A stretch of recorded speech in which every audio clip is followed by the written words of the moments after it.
सुप्रभात। आज हम एक नए स्वर के बारे में जानेंगे जो कि है री। ये है स्वर और ये है इसकी मात्रा जो कि अल्फ़ाबेट सी की तरह होती है और व्यंजनों के पैरों के नीचे लगाई जाती है। री, इसका उच्चारण री या रू की तरह किया जाता है। तो चलिए इसके प्रयोग के बारे में जानते हैं कि इसका प्रयोग कैसे किया जाता है। री की मात्रा का प्रयोग हम जानेंगे। आज हम जानेंगे री की मात्रा से बने शब्दों को पढ़ना और उन वाक्यों को पढ़ना। री की मात्रा का प्रयोग बच्चों हमेशा व्यंजनों के पैरों में लगती है, जैसे कि मैं आपको पहले ही बता चुकी हूँ। और री की मात्रा का प्रयोग र के साथ नहीं किया जाता। ठीक है, हमेशा ये चीज़ याद रखना कि री की मात्रा का प्रयोग र के साथ कभी नहीं किया जाता। री की मात्रा दिखने में अंग्रेजी भाषा के अक्षर सी जैसे लगती है, ये मैं आपको पहले ही समझा चुकी हूँ, जो कि व्यंजनों के पैरों के नीचे लगाई जाती है। आइए अब इसका उच्चारण जाते हैं जब ये व्यंजनों के साथ लगती है। क जमा री, क्री, क्री। ग जमा री, ग्री, ग्री। त जमा री, त्री। प जमा री, प्री। तो इस तरीके से आपने इसका उच्चारण करना है।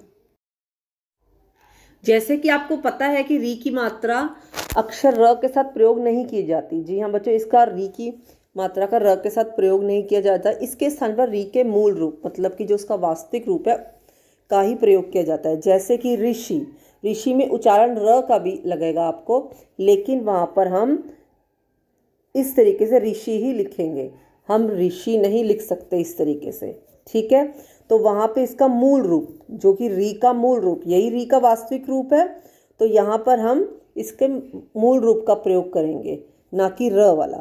तो क्या करेंगे, ऋषि में क्या होगा, उसके मूल रूप का प्रयोग किया जाएगा। ऐसे और भी कई शब्द हैं, जैसे कि कृषक। अगर हम कृषक की बात करें तो कृषक को कैसे लिखेंगे, हम ऐसे नहीं लिखेंगे कृषक को, ये गलत होगा। कृषक हम कैसे लिखेंगे, क के नीचे री और कृषक, इस तरीके से कृषक को लिखा जाएगा। ठीक है, आज की डेट डाल लीजिए, डे और कक्षा कार्य पाठ 8 री की मात्रा। अब हम इसको व्यंजनों के पैरों के नीचे लगाएंगे। ये कुछ ही व्यंजनों के नीचे लगाई जाती है, सभी व्यंजनों के साथ नहीं। और ध्यान देना, यह र के साथ तो बिल्कुल नहीं लगाई जाती, और एक ह के साथ, ह में कहाँ लगती है, ये उसके पेट पर लगाई जाती है। ठीक है, ह के नीचे नहीं लगती, ये इस तरीके से लगाई जाती है उसके पेट पर। ठीक है, चलिए पढ़ते हैं। क्री, ग्री, घ्री, त्री, द्री, नृ, प्री, मृ, व्री और हृ। ठीक है, तो इस तरीके से ये लगानी है और कुछ ही व्यंजनों के साथ लगानी है। यहाँ कुछ शब्द दिए गए हैं उसी से रिलेटेड, जैसे क और जमा री, क्री, उसके साथ कुछ शब्द बनाए हुए, कृषक मत कृषि, ग जमा री, ग्री, गृहिणी, घ जमा री, घृणा मतलब नफरत, घृ, द जमा री, दृष्टि, न जमा री, नृ मतलब नृप मतलब राजा, प्री पृथ्वी, हृ हृदय। देखिए ह में कहाँ लगाई गई है, नीचे नहीं लगती ह के। और अगर ये र के साथ तो लगाई नहीं जाती, अगर ये इस तरीके से हम इसको लगाएंगे तो हम इसके मूल रूप का प्रयोग करेंगे, ना कि ये वाला रूप। ठीक है, क्योंकि ये इसके साथ नहीं लगाई जाती, तब हम इस रूप का प्रयोग करेंगे, जैसे ऋण और ऋतु। ठीक है, इसी तरह आपने ये अपनी उत्तर पुस्तिका में भी लिखना है। अब हम सुनहरी धूप पुस्तक से री की मात्रा से बने शब्दों और वाक्यों को पढ़ेंगे। तो चलिए शुरू करते हैं। ये है री स्वर और ये है इसकी मात्रा। गर्मी की ऋतु, अब यहाँ पे आप ध्यान देंगे तो यहाँ पर ऋतुओं में इसके वास्तविक रूप का प्रयोग होता है। ऋतु, बारिश की ऋतु, सर्दी की ऋतु। तृण, तृण मतलब घास, घृत, घृत मतलब घी, नृप मतलब राजा, कृत मतलब कार, वृक्ष मतलब पेड़, मृग मतलब हिरन, गृह मतलब घर, कृति, मातृ मतलब माता, पितृ मतलब पिता, मृदु मतलब मीठी बानी, कृषि मतलब खेती होती है जैसे, सृजन मतलब रचना, कृत हृदय, हृदय मतलब आपका दिल, कृषक मतलब किसान, कृतज्ञ और पृथ्वी। ठीक है, तो ये शब्द है। अब हम इससे संबंधित वाक्यों को पढ़ेंगे और आपने भी बोल बोल कर पढ़ना है इसको।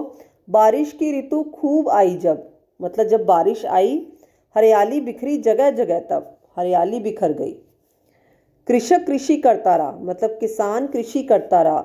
मृग डरकर खड़ा रहा, मतलब हिरण डरकर खड़ा रहा।